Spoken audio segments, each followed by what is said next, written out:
지난주부터 사사기서 말씀을 여러분에게 전해드리고 있습니다. 오늘 사사기 2장의 말씀은 이스라엘의 역사를 통해 나의 모습을 보는 것입니다. 하나님께서는 이스라엘 백성들에게 약속하신 대로 그들을 가나안 땅으로 인도해 주셨습니다.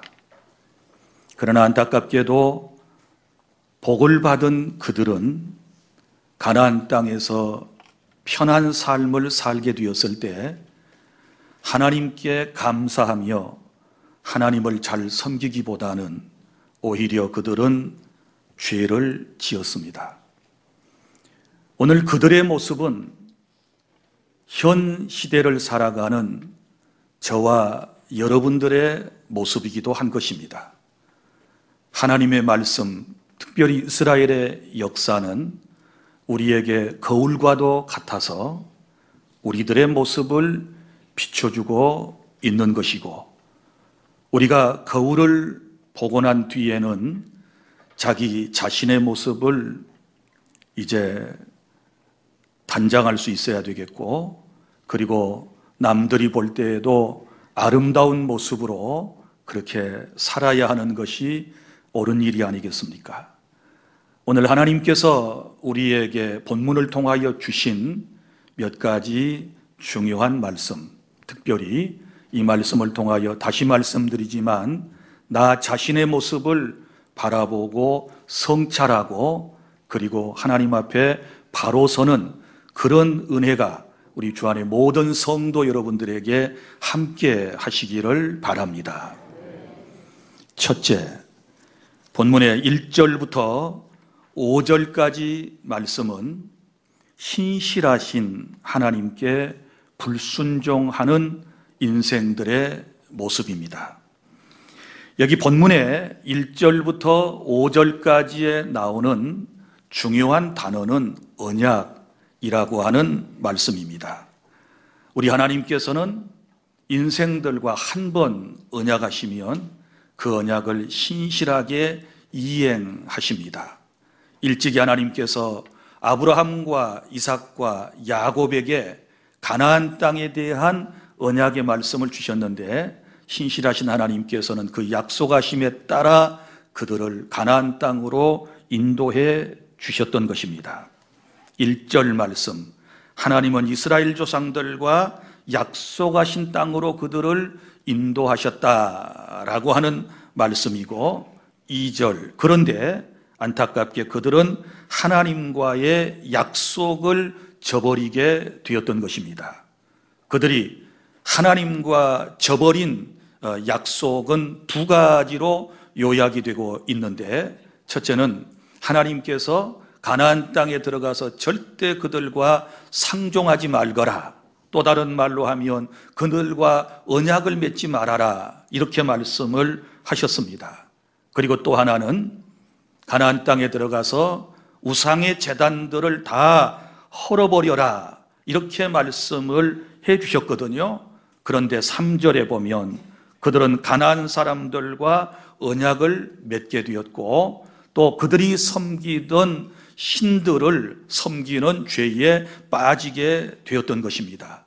그래서 하나님께서 그런 안타까운 모습을 보시고 하나님의 사자를 그들에게 보내셔서 그들을 책망하신 내용이 오늘 사사기 2장의 말씀이라고 보시면 됩니다.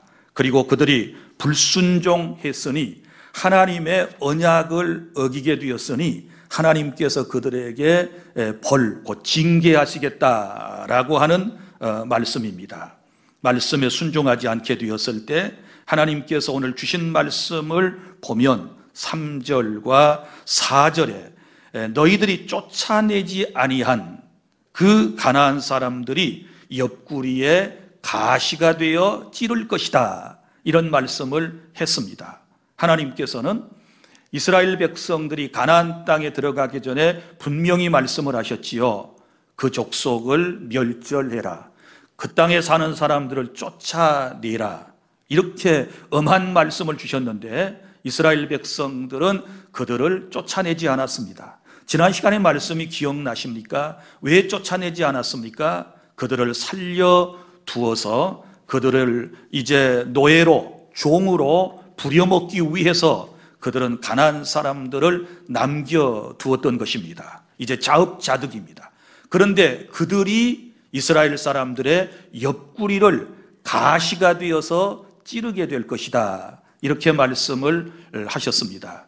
그리고 또 그 뒤에 나오는 말씀은 그들의 신들이 너희에게 올무가 되리라, 이렇게 말씀을 했는데 가나안의 모든 신상들과 그리고 제단들을 전부 다 헐어버리라고 말씀을 하셨는데 그렇게 하지 않게 되었다가 결국은 가나안의 신들이 그들의 올무가 되어서 그들을 늘 붙잡게 될 것이고 이스라엘 공동체는 그들 때문에 고통을 당하게 될 것이다, 이렇게 말씀을 해준 것입니다. 사랑하는 주 안의 성도 여러분, 인간의 죄라고 하는 것이 항상 이렇습니다. 우리가 마땅히 버려야 하고 멀리해야 할 죄악을 하나님의 말씀에 따라 처치하지 않고 늘 가까이 두게 되면 그 죄 때문에 우리의 옆구리가 찔리게 되고 그것들이 우리에게 삶의 올무가 되어서 우리로 하여금 앞으로 나아가지 못하게 하고 또 하나님 앞에 영광스러운 삶을 살지 못하도록 늘 죄가 우리를 올가매고 있다라고 하는 사실을 아셔야 하는 것입니다. 불순종했던 이스라엘 사람들에게 4절에 여호와의 사자가 전해준 이 하나님의 말씀을 듣고 이스라엘 백성은 소리를 높여 울었습니다. 하나님의 말씀대로 살지 못한 죄 때문에 너희 민족이 고통을 받게 될 것이다, 이렇게 말씀하실 때 그들은 통곡했습니다. 그래서 그들이 통곡했던 곳을 뭐라고 말했는가 하면 복임이라고 일컫게 되었는데 이 복임이라고 하는 말의 뜻은 우는 자들이라고 하는 뜻입니다. 여러분, 말씀에 불순종하면 우리의 인생에 통곡하는 날이 올 것입니다. 그러기 전에 우리가 죄를 청산하고 하나님의 말씀대로 살아야 하나님께 영광 돌리고 주님께서 우리에게 약속하신 놀라운 복을 받게 된다라고 하는 사실을 믿으시기를 바랍니다. 주 안의 성도 여러분, 하나님은 신실하신 하나님이십니다. 우리와 언약하신 것은 반드시 성취해 주시는 것입니다. 일찍이 아브라함과 이삭과 야곱에게 말씀하셨던 하나님께서는 수백 년이 지난 후에 그의 후손들에게 그 약속을 신실하게 이행해 주셨습니다. 우리가 구원받는 것도 하나님의 언약에 의해서 구원받는 것입니다. 죄인된 우리가 예수 그리스도를 구주로 영접하게 되었을 때 우리에게 거저 구원의 선물이 주어지게 될 것이다. 구원이 선물로 주어지게 될 것이다. 이 약속하심에 따라서, 이 언약에 따라서 우리가 구원받는 것이고, 그래서 구원받은 사람을 언약 백성이라고 하나님께서 우리에게 말씀을 해 주셨습니다. 그런데 여러분, 문제는 그 언약에 의하여 가나안 땅에 들어간 이스라엘 공동체, 그리고 언약의 약속의 말씀에 따라 예수 믿고 구원받은 우리가 하나님의 말씀에 불순종하고 살아간다, 이것이 문제인 것입니다. 하나님의 은혜에 감사하며 가나안 땅에서 하나님을 더 잘 섬기고 살았으면 얼마나 좋았겠습니까? 구원받은 우리가 날마다 하나님의 은혜에 감격하며 기쁨으로 주님을 섬기며 예배하며 살았다면 우리 하나님께서 얼마나 기뻐하시겠습니까?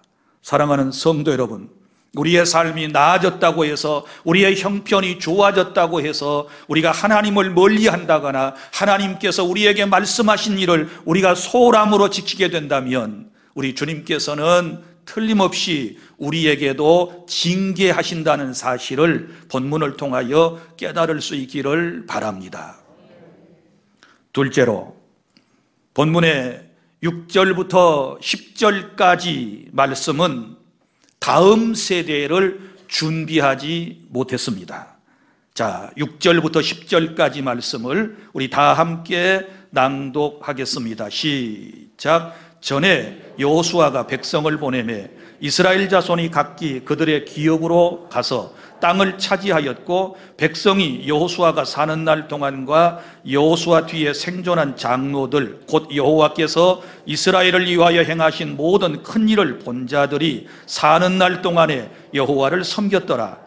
여호와의 종 눈의 아들 여호수아가 110세에 죽음에 무리가 그의 기업의 경내 에브라임 산지 가스산 북쪽 딥낫 헤레스에 장사하였고, 그 세대의 사람도 다 그 조상들에게로 돌아갔고, 그 후에 일어난 다른 세대는 여호와를 알지 못하며 여호와께서 이스라엘을 위하여 행하신 일도 알지 못하였더라. 아멘.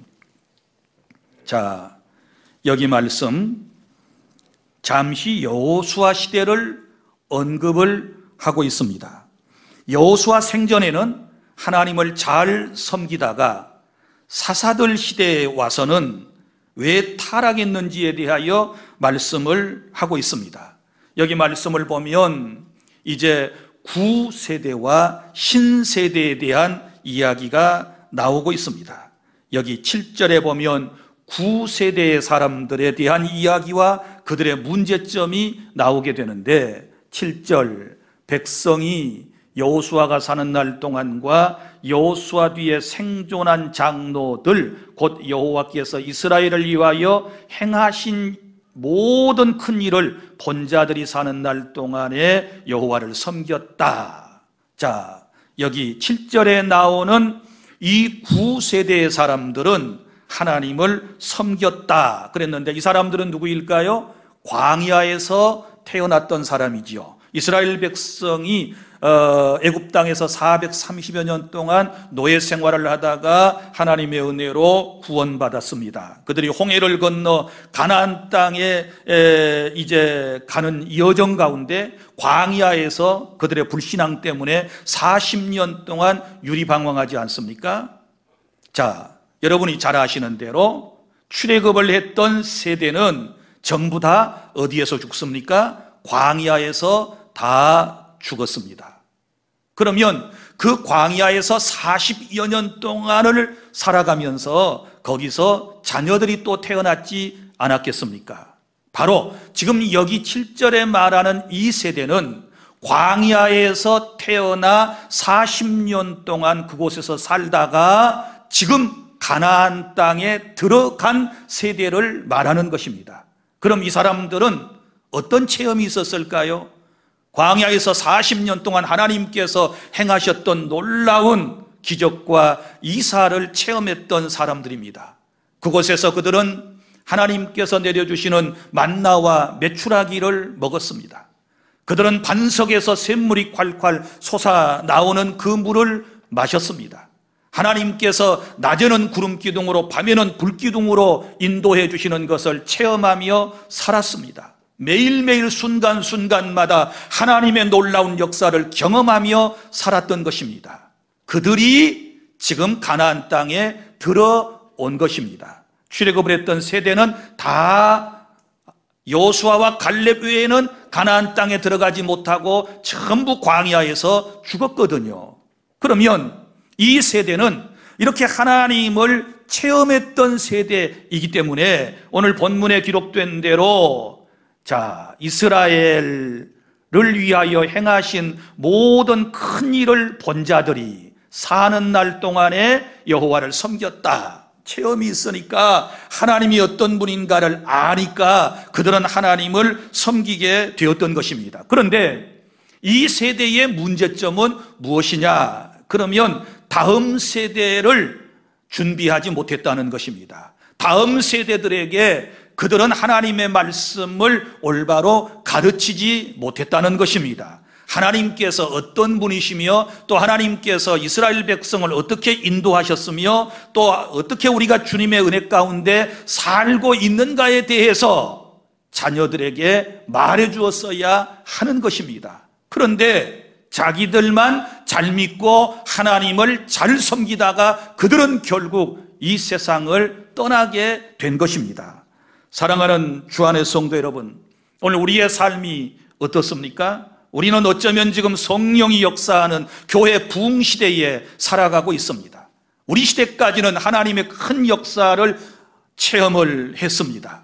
그리고 열심히 기도하고 예배하는 일에 우리는 모두가 다 열심이었고, 그리고 하나님의 교회를 위하여 헌신하고 이웃을 위하여 봉사하는 삶을 살아왔습니다. 그래도 우리는 믿음이 있어서 주일이 되어 오늘도 주님 앞에 나와서 예배하는 세대이고, 그리고 또 주님 오시는 그날까지 내 삶의 인간적인 종말이 올 때까지 우리는 하나님을 섬기다가 주님 앞에 설 것입니다. 그런데 문제는 지금 여러분들의 자녀, 우리들의 문제는 어떻게 하고 있습니까?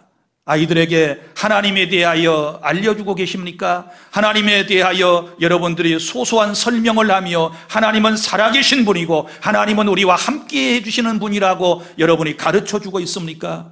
단도직입적으로 여러분에게 물어보겠습니다. 여러분의 자녀 손소는 지금 신앙생활 하고 있습니까? 교회에 열심히 다니고 있습니까? 예수 그리스도를 구주로 영접해서 구원받은 성도의 반열에 서 있습니까? 아니면 저 세상에 나가서 방황하고 있습니까? 여러분, 우리는 말씀을 통하여 깨달아야 될 줄 믿습니다. 어떤 통계에 보니까 한국교회 중직자의 자녀 100만 명이 교회에 출석하지 않고 있다라고 하는 보고를 읽고 깜짝 놀랐습니다. 한국교회 중직자가 누구일까요? 목사님의 자녀, 장로님의 자녀, 권사님의 자녀, 안수집사의 자녀, 교회에서 앞장서서 일하는 그런 분들의 가정의 자녀를 말하지 않겠습니까? 여러분의 자녀는 지금 이 예배 시간에 어디에 있습니까? 무슨 일을 하고 있습니까? 한번 냉철하게 생각해 보시고 우리가 다음 세대를 준비해야 되는 줄로 믿으시기를 바랍니다. 나만 잘 믿고 나만 신앙생활을 하다가 이 세상을 떠나버리면 하나님께서 기뻐하시며 그러한 가문에 하나님께서 복을 내려 주실 거라고 생각을 하십니까? 이제 이 뒤에 나오는 말씀을 여러분이 잘 체크해 보셔야 되고, 오늘 집에 가셔서 여러분의 자녀들의 신앙을 한번 점검해 주시기를 바랍니다. 그리고 전화해 주십시오. 너 오늘 예배당에 갔느냐? 하나님께 예배 드렸느냐라고 여러분이 한번 물어보시기를 바랍니다. 그리고 여러분이 따끔하게 그렇지 않은 삶을 살아가고 있다면 질책해 주시기를 바랍니다. 그래야 하나님께서 여러분의 삶을 보고 기뻐해 주실 줄 믿으시기를 바랍니다. 그 다음에 이제 신세대의 문제점이 또 나옵니다. 여기 신세대는 어떤 세대를 의미할까요? 이 세대는 가나안에서 태어난 세대입니다. 그러니까 이제 저 광야에서 태어났던 사람들이 가나안 땅에 들어왔고, 이제 가나안 땅에 정착하고 난 이후에 또 자녀들이 탄생했지 않았습니까? 그런데 이 자녀들은 평안한 시대에 태어난 자녀들입니다. 이 자녀들은 하나님을 잘 알지 못하고 있습니다. 하나님이 하신 일도 잘 알지 못하였다라고 말씀에 기록을 하고 있습니다. 10절, 그 세대의 사람도 다 그 조상들에게로 돌아갔고, 그 세대의 사람은 누구일까요? 바로 광야에서 태어나가지고 가나안 땅에 들어왔던 사람들 다 떠났고, 그 후에 일어난 다른 세대들, 가나안 땅에서 태어난 사람들, 그들은 여호와를 알지 못하며 여호와께서 이스라엘을 위하여 행하신 일도 알지 못하였더라. 왜 이런 일이 생겼을까요? 다시 말하지만 부모가 가르쳐주지 않았기 때문입니다. 부모가 신앙생활을 지도해주지 않았기 때문에 이런 문제가 생긴 것이고, 결국은 이 사람들이 가나안 땅에서 어떻게 살아갑니까? 이게 이제 사사기서의 내용이고, 사사기의 핵심 구절이 뭐라고 그랬습니까? 그때에는 이스라엘의 왕이 없으므로 각기 자기 소견에 옳은 대로 행하였더라. 이 말은 왕이신 하나님을 마음속에 모시지 않고 다 자기 마음대로 세상을 살던 시대가 사사시대였다 그 말이에요. 여러분이 자녀들에게 하나님의 말씀을 가르쳐주지 않고 믿음을 계승해주지 않는다면 이 이후의 세대는, 여러분의 자자 손손은 다 각기 자기 소견에 옳은 대로 자기 마음대로 살다가 결국은 하나님의 진노를 받게 될 것이고 하나님의 영광을 가리우게 된다라고 하는 사실을 여러분이 기억해 주시기를 바랍니다. 사랑하는 주 안의 성도 여러분, 이 시간 우리 분명히 우리의 마음속에 결심해야 할 일은 이제 우리 자녀들에게 하나님이 어떤 분이시며 하나님께서 어떤 일을 행하셨으며 그 하나님을 어떻게 섬기며 하나님을 섬기게 되었을 때 어떤 은총이 우리에게 있는가에 대하여 이제부터 우리는 가르치는 삶을 살아야 될 줄 믿으시기를 바랍니다. 신앙생활의 기초부터 여러분이 찬찬히 가르쳐 주십시오. 구원받은 성도는 예배를 드려야 되고, 예배를 드릴 때 목숨을 걸고 그 가치를 소중히 여기고 예배를 영과 진리로 드려야 되고, 그리고 또한 하나님께 주일이 되면 반드시 예배하고 또 소득의 10분의 1을 하나님께 드리며 주님의 몸인 교회를 위하여 헌신하는 방법과, 그리고 또 사회 공동체를 위하여 크리스천으로서 내가 어떻게 살아야 하는가에 대해서도 여러분이 가르쳐 주어야 된다라고 하는 사실을 기억해 주시기를 바랍니다. 셋째로 11절부터 23절까지 말씀은 하나님을 떠나 살면 하나님의 진노하심이 있다라고 하는 말씀입니다. 이 말씀은 사사기 전체의 요약과도 같은 말씀이라고 볼 수 있는데, 우리 11절부터 마지막 절 말씀까지 우리 다 함께 또박또박 천천히 낭독하도록 하겠습니다. 시작. 이스라엘 자손이 여호와의 목전에 악을 행하여 바알들을 섬기며 애굽 땅에서 그들을 인도하여 내신 그들의 조상들의 하나님 여호와를 버리고 다른 신들 곧 그들의 주위에 있는 백성의 신들을 따라 그들에게 절하여 여호와를 진노하게 하였으되, 곧 그들이 여호와를 버리고 바알과 아스타롯을 섬겼으므로 여호와께서 이스라엘에게 진노하사 노략하는 자의 손에 넘겨주사 그들이 노략을 당하게 하시며 또 주위에 있는 모든 대적의 손에 팔아 넘기심에 그들이 다시는 대적을 당하지 못하였으며, 그들이 어디로 가든지 여호와의 손이 그들에게 재앙을 내리시니 곧 여호와께서 말씀하신 것과 같고 여호와께서 그들에게 맹세하신 것과 같아서 그들의 괴로움이 심하였더라. 여호와께서 사사들을 세우사 노략자의 손에서 그들을 구원하게 하셨으니 그들이 그 사사들에게도 순종하지 아니하고 오히려 다른 신들을 따라가 음행하며 그들에게 절하고 여호와의 명령을 순종하던 그들의 조상들이 행하던 길에서 속히 치우쳐 떠나서 그와 같이 행하지 아니하였더라. 여호와께서 그들을 위하여 사사들을 세우실 때에는 그 사사와 함께 하셨고 그 사사가 사는 날 동안에는 여호와께서 그들을 대적의 손에서 구원하셨으니 이는 그들이 대적에게 압박과 괴롭게 함을 받아 슬피 부르짖음으로 여호와께서 뜻을 돌이키셔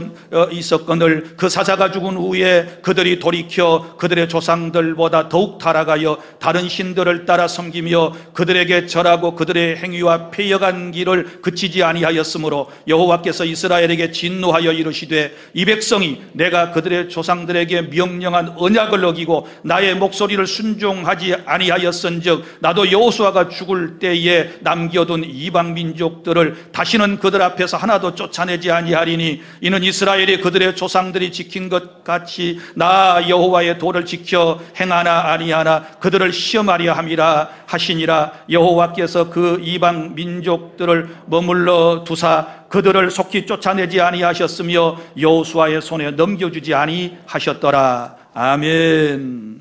자, 여기 이제 이 말씀을 정리해 보면 이런 사이클이 나옵니다. 자, 이스라엘 백성들이 가나안 땅에 가서 범죄하여 타락했습니다. 자, 타락하면 어떻게 될까요? 두 번째, 하나님의 징계, 벌을 받습니다. 세 번째, 징계와 벌을 받게 되면 너무 고통스러우니까 울부짖으며 회개를 하게 됩니다. 자, 그리고 회개하면 하나님께서 사사를 세우셔서 이스라엘 공동체를 구원해 주시고 그들을 회복시켜 주셨습니다. 자, 그러면 그들이 또 평안해질 것입니다. 평안해지면 하나님을 또 떠나게 됩니다. 그러면 또 범죄합니다. 또 맞게 됩니다. 맞으면 또 부르짖습니다. 부르짖으면 사사를 보내십니다. 이런 말씀이 계속 반복되고 있는 것이 사사기서의 내용이라고 보시면 되는 것입니다. 이것이 바로 오늘 우리들의 모습이라고 생각하지 않습니까? 좀 먹고 살만하면 어때요? 하나님을 잘 섬기기보다는 하나님을 저버리게 됩니다. 그러면 하나님 앞에 매를 맞습니다. 징계를 받습니다. 그러면 너무 아프니까 울부짖어 기도합니다. 그러면 하나님께서 또 구원의 은총, 회복의 은총을 베풀어 주십니다. 그러면 또 먹고 살만하니까 평안해지니까 죄를 짓습니다. 여러분, 이것이 반복되는 우리들의 삶이에요. 이것이 사사들이 통치하던 시대의 이스라엘 사람들의 바로 문제였던 것입니다. 구체적으로 이제 그들이 하나님을 떠난 삶에 대한 지적이 나옵니다. 도대체 무엇으로 하나님을 영화롭게 하지 못하고 하나님을 진노케 만드셨는가? 범죄의 내용 먼저 11절부터 13절까지 말씀해 보면 하나님을 떠나 우상을 섬겼습니다. 자, 여기 나오는 가나안의 대표적 우상은 두 가지 나옵니다. 바알과 아스타롯이라고 하는 우상을 그들은 섬겼습니다. 이 우상들 종교의 특징, 가나안 종교의 특징은 다실론이었으며, 그리고 형상을 만들어 섬기고 비도덕적이며 비윤리적이며 인격적 관계성이 없는 기복 종교가 바로 가나안 종교의 모습이었습니다. 특별히 이제 제가 설명드리기를 원하는 바알 신에 대하여 여러분들이 깨달음을 가질 필요가 있습니다. 왜 이스라엘 사람들이 가나안 땅에 들어가서 하나님을 저버리고 바알 신을 섬기게 되었는가 라고 하는 것을 우리가 알려면 바알 신의 인간적인 세속적인 그 매력이 무엇인가를 이해하는 것이 중요합니다. 자, 원래 가나안 땅에는 부모신이 있습니다. 자, 아버지 신이 엘리야 할 때 그 엘신입니다. 그 다음에 그 엄마의 신이 여러분이 잘 알고 있는 아세라라고 하는 신입니다. 그래서 엘과 아세라는 부부신입니다. 그런데 이 사이에서 누가 태어났느냐? 바알이라고 하는 아들이 태어났습니다. 바알이라고 하는 말의 뜻은 주라고 하는 뜻을 가지고 있고, 이 신은 비의 신입니다. 이 신은 폭풍우의 신입니다. 그러니까 농사를 지으려면 비가 반드시 필요하고, 비가 내리면 모든 농산물이 풍족에 지지를 않습니까? 그런데 이 비가 내려야 되는데 비가 내리지 않을 때가 있어. 이걸 가뭄, 흉년이라고 그러는데, 이때 이제 가나안 사람들은 어떻게 생각했느냐? 우리에게 비를 내려주는 이 바알 신이 바다신과 싸우다가, 무슨 신? 바다신과 싸우다가 기력이 부족하여 바다신에게 붙잡혀가지고 활동을 못하게 되었을 때 자신들에게 비를 내려주지 못한다, 이렇게 생각을 했습니다. 그리고 그들이 또 생각해냈던 것은 어떻게 하든지 우리가 섬기는 비의 신 바알신이 바다의 신에서 벗어나야 되겠는데, 벗어나려면 뭐가 필요해요? 힘이 필요하잖아요. 그래서 이 바알신에게 용기를 주고 힘을 북돋아주기 위해서 어떻게 하느냐? 이 사람들이 바알 신전에 모여요. 바알 신전에 남녀가 모여서 거기서 성적인 관계를 서로 맺게 되는 거예요. 바알신이 바다신에게 붙잡혀가지고 고통 가운데서 자기를 믿는 그 신도들이 고짓거리를 하고 있는 모습을 보면서 힘을 얻어서 바다신을 물리치고, 그리고 이제 일어나서 자신들에게 비를 내려준다, 이렇게 믿었던 거예요. 이 모든 가나안의 이방 신들은 전부 다 이런 이제 형태예요. 그리고 사람도 때로는 제물로 바치는 이런 일이 있게 되었던 거예요. 그러니 이스라엘 사람들이 여러분 가나안 땅에 들어가니까 다 놀랄 것뿐이지요. 왜냐하면 자기들은 베두인, 유목민 아닙니까? 늘 황량한 광야에서 풀며 복이 있는 데서 텐트 치고 그렇게 살다가 그 푸르른 가나안 땅에 딱 들어가니 먹을 것도 풍족하고 물도 넉넉하고 이렇게 좋은 곳이 어디가 있겠어요? 그런데 이 사람들이 어떻게 해서 이렇게 풍요롭고 잘 먹고 잘 사나 봤더니 바알이라고 하는 신을 섬겨서 이 사람들이 이렇게 풍요로움 가운데서 잘 먹고 잘 사는구나. 그래, 우리도 잘 먹고 잘 살기 위해서는 이 사람들이 섬기는 신을 섬기자. 그동안 우리가 섬겼던 하나님이라고 하는 존재는 늘 전쟁하는 신이고 늘 무서운 신이고 늘 어미한 신이고 까다롭기가 정말 한량없이 많아요. 제사법은 얼마나 복잡하고 죄 하나 지으면 사죄안 받으려면 너무너무 힘들게 제사를 진행해야 되는데, 그래서 결국은 인간적인 생각으로 하나님을 버리고 가나안 사람들이 섬겼던 바알과 아스다롯과 아세라를 섬기게 된 거예요. 여러분, 우리는 어떻습니까? 이 세상에 살아가면서 때로 신앙생활에 어떤 사람들 힘들다고 볼멘 소리를 합니다.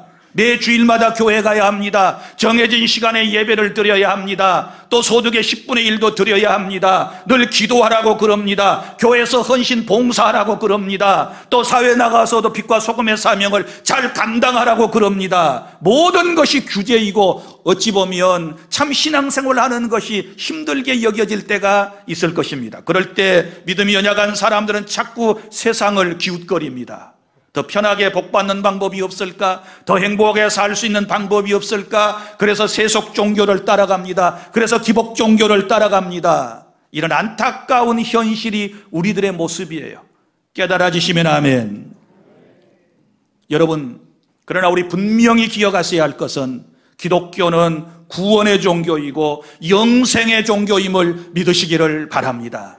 세상에서 잠시 얼마 동안 여러분 물질의 풍요로움 속에서 행복하게 살아가는가, 이게 중요한 것이 아니고 한 번 죽는 것은 사람에게 정해진 것이요 그 후에는 심판이 있다고 말씀을 하셨으니, 여러분 사후의 세계 영원한 하나님의 나라에서 영생복락을 누리는 것이 최고의 행복이고 우리가 추구하는 복이라고 하는 사실을 믿고 또 이 세상에서도 하나님의 은혜에 감사하며 살아가면 우리 주님께서 크신 복, 예비하신 복, 약속하신 복을 내려주실 줄로 믿으시기를 바랍니다.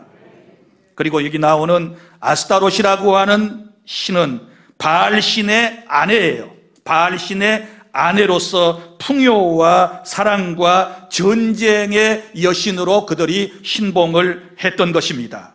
바로 이런 어떤 가나안 종교의 세속적인 인간적인 매력 때문에 수많은 이스라엘 사람들이 하나님을 버리고 그들에게로 돌아갔던 것입니다. 자, 그러면 어떻게 될까요?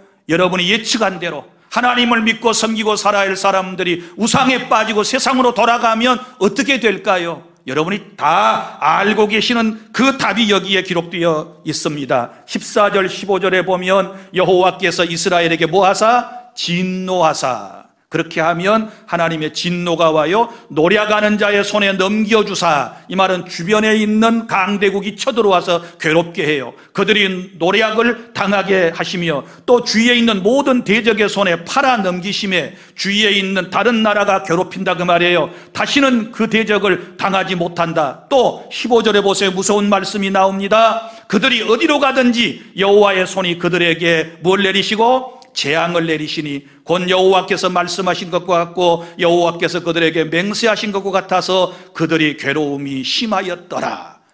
범죄하면 이래요. 하나님을 떠나면 이런 일이 생겨요. 그러면 너무너무 힘들고 어려우니까 또 뭐 한다 그랬어요? 이제 제발 살려주세요. 부르짖어 기도하지요. 내가 잘못했어요. 회개합니다. 이제 하나님 섬길게요. 그렇게 부르짖어 기도하게 되고, 부르짖어 기도하면 사랑의 하나님은 그것을 외면치 못하시고 또 그들에게 사죄의 은총을 베푸시고 사사를 하나님께서는 보내셔서 그들을 구원해 주심을 믿으시기를 바랍니다. 18절입니다. 여호와께서 그들을 위하여 사사들을 세우실 때에는 그 사사와 함께 하셨고 그 사사가 사는 날 동안에는 여호와께서 그들을 대적의 손에서 구원하셨으니 이는 그들이 대적에게 압박과 괴롭게 함을 받아 슬피 부르짖음으로 여호와께서 뜻을 돌이키셨다. 이렇게 말씀을 하고 있습니다. 여러분, 잠시라도 하나님을 떠나 여러분의 인생이 힘들고 고통스러우면 이제 회개하고 부르짖어 간구하시면 우리 주님께서 회복의 역사를 허락해 주실 줄로 믿으시기를 바랍니다. 그런데 또 안타까운 것, 16절부터 19절에 사사가 죽으면 더욱더 타락해요. 이것이 우리들의 모습이에요.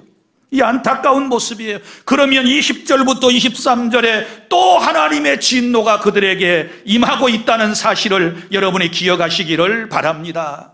이런 어리석은 인생들, 이런 일을 우리는 반복하지 않도록 하나님의 은혜를 구해야 될 줄로 믿습니다. 날마다 말씀 가운데 살 수 있도록, 날마다 주님만을 사랑하며 의지하며 살 수 있도록 기도해야 될 줄 믿습니다. 이제 말씀을 맺습니다. 오늘 말씀을 통하여 우리 자신들의 모습을, 이스라엘의 역사를 통하여 우리는 다시 한번 바라볼 수 있었습니다. 약속의 땅 가나안을 받고서도 지키지 못하는 이스라엘 백성들처럼 하나님의 놀라운 은총으로 구원받고도 하나님께 감사하지 못하고 죄악 가운데 살아갔던 우리들, 그것 때문에 어려움을 당하고 징계를 당하며 고통 가운데 살아가는 여러분이 계시다면 오늘 주님께로 돌아오십시오. 영원한 구원자이신 예수 그리스도를 통하여 우리 주님은 저와 여러분을 회복시켜 주실 줄로 믿으시기를 바랍니다. 여기 나오는 사사들은 바로 일시적으로 쓰임을 받았지만 우리 주 예수 그리스도는 우리의 영원한 구원자로서 늘 우리와 함께하고 계심을 믿으시기를 바랍니다. 기도하겠습니다. 사랑의 하나님, 은혜와 사랑을 감사합니다. 이스라엘의 역사를 통하여 우리 자신들의 모습을 보았습니다. 너무나도 추하고 비참한 우리들의 모습입니다. 용서하여 주시옵소서. 하나님의 은총으로 구원을 받았으면 날마다 감사하며 겸손히 하나님만을 섬기며 사랑하며 살아야 할 우리들이 말씀에서 떠나 세상에 빠졌다가 일시적으로 우리가 징계를 받고 채찍을 받는 이들이 우리 가운데 있습니다. 부르짖어 기도하고 회개함으로 회복되는 역사가 있게 해주시고 주님이 회복시켜 주시면 다시는 고백한 죄에 빠지지 않도록 은혜를 더하여 주시옵소서. 예수님 이름으로 기도하옵나이다. 아멘.